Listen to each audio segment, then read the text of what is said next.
ठरलं तर मग मालिकेच्या आजच्या भागामध्ये आपण पाहणार आहोत की आता कल्पना आणि अस्मिता अर्जुनची रूम आवरत असतात. तर अस्मिता अर्जुनचं आणि सायलीचं काही गोष्टी मिळतात की नाही हे बघत असते. तेवढ्यात कल्पना तिथेच म्हणते की अस्मिता, तू आवरावर करतेस की काहीतरी शोधतेस? अस्मिता म्हणते की नाही ग मम्मा, कसं आहे ना, अर्जुनच्या कॉटखाली काही डस्टबिनमध्ये टाकायला गोष्टी मिळतात का हे मी बघत होते.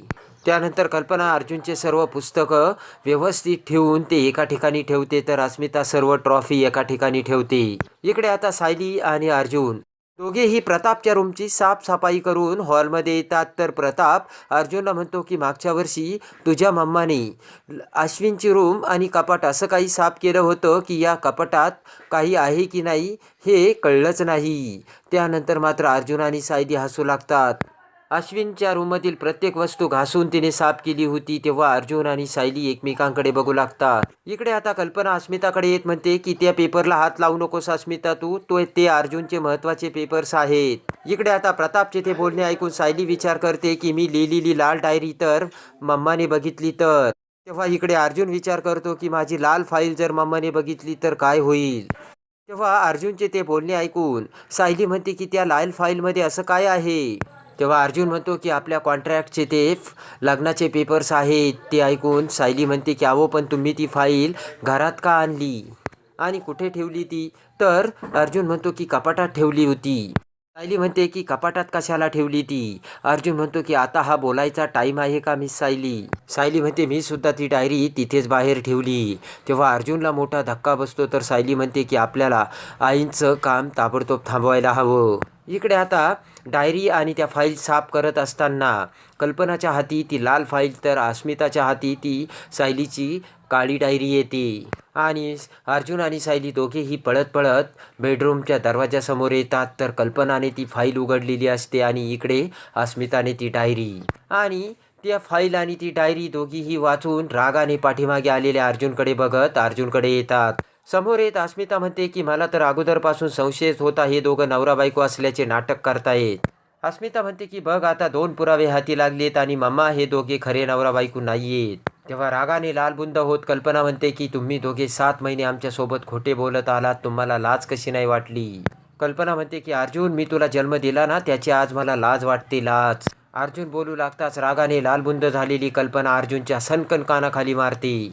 तर तेवढ्यात अर्जुनला हात लावत सायली भानावर आणते. तर अर्जुनचा तो एक भास असतो आणि आता कल्पना आणि अस्मिता दोघेही ती फाईल आणि डायरी बघू लागतात. तेवढ्यात अर्जुन हा पाय लचकल्याचे नाटक करतो. तर ते बघून कल्पना आणि अस्मिता ती डायरी आणि फाईल फेकून अर्जुनकडे धाव घेतात. तर अर्जुनला उठून बसवत कल्पना म्हणते असं कसं लागलं? अस्मिता म्हणते की अडखळण्यासारखं तर काहीच नव्हतं. त्यानंतर अर्जुन ओरडतच सायलीला ती फाईल बाजूला ठेवण्याचे खुणावत असतो, पण सायलीच्या काही लक्षात येत नसते.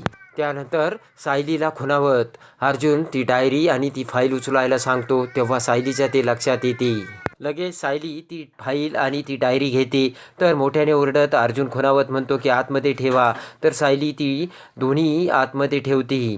तेव्हा अर्जुन म्हणतो की झाला आता माझा पेन बरा. इकडे आता सायली म्हणते की आई, तुम्ही आणि अस्मिताईने खूप सारी साफसफाई केली, तेव्हा राहू द्या, आता तुम्ही आराम करा, मी करते. इकडे आता सुमन ही स्वयंपाकघरात आलेली असते. तर नागराज आणि राकेश म्हणतो की ते प्रतिमा वहिनी ज्या पातेल्यात स्वयंपाक करायचा ते काढलं का? तेव्हा सुमन म्हणते काढलं मी, आणि त्यामध्ये आता 5-5 किलोचा फराळसुद्धा करणार आहे. तर लगेच रविराज हा तन्वीला घेऊन तिथे येतो. तर रविराज म्हणतो की अगं, मला सुमनने सांगितलं की या वर्षीचा फराळ सगळा तू करणार आहेस म्हणून. रविराज म्हणतो की तन्वी, हे ऐकून मला खूप बरं वाटलं बरं का. तर तन्वी खुश होते.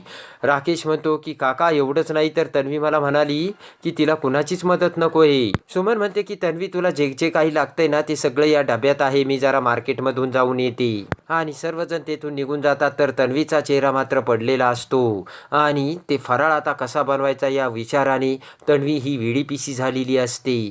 इकडे आता अर्जुन त्याच्या बेडरूममध्ये आराम करत असतो आणि म्हणतो की थोडक्यात बचावलो आज आपण, आणि बरं झालं मी ते पाय दुखण्याचं नाटक केलं.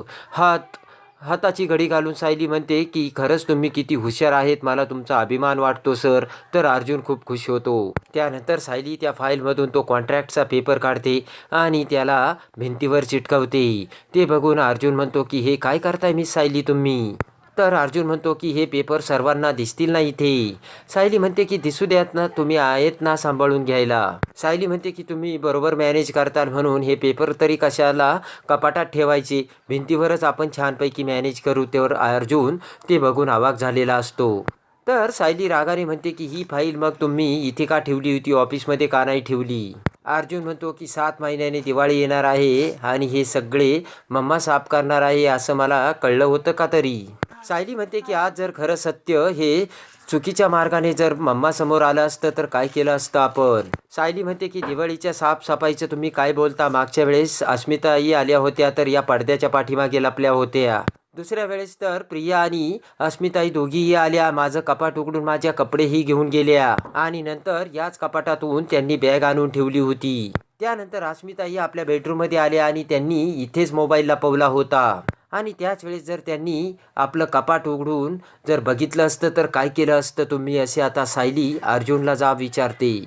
सायली म्हणते कसं आहे ना, आज तुम्ही सांभाळून घेतलं म्हणून तुम्हाला वाटतंय की आपण गड जिंकलात, पण तसं काही नाही आहे अर्जुन सर.